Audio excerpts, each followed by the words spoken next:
Cari amici, ben ritrovati e nuova puntata di Eventi del Territorio, e quest'oggi ritorniamo a Refrontolo.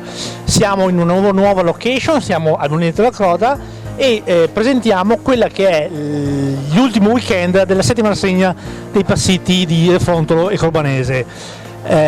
Con noi ai nostri microfoni, ben ritrovato Walter Scapolo, il presidente del blocco di Refrontolo. Walter, pian pianino ma si riparte, nuova location, misure di sicurezza rispettate e si va avanti, insomma.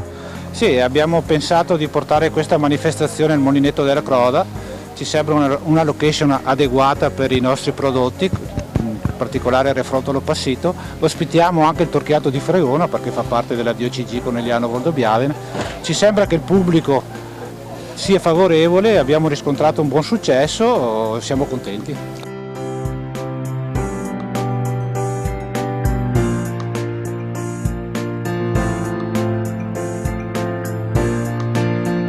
Naturalmente la possibilità di avere questa bellissima location ha influito notevolmente anche sull'afflusso. Sì, diciamo di sì, il Mulinetto della Croda per se stesso attira molti turisti, in più può trovare anche queste degustazioni di Refrontolo Passito e il Torchiato di Fregona, come ho detto prima, quindi una cosa in più che il turista ha apprezzato.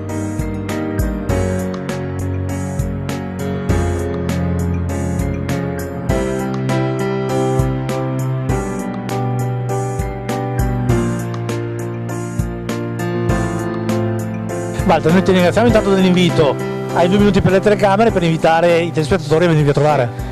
Se volete passare per Refrontolo e venire al Mulinetto della Croda, noi siamo qua, vi aspettiamo, abbiamo una piccola degustazione del Refrontolo Passito dei nostri prodotti del territorio e in più la possibilità di visitare il mulino e la bacinatura della farina, quindi diciamo i prodotti autunnali. Walter, noi ti ringraziamo, adesso i telespettatori ci scuseranno, ma un buon bicchiere di Passito, di Refrontolo ci aspetta, vero Walter? Certo, venite a trovarci a Refrontolo, grazie a tutti.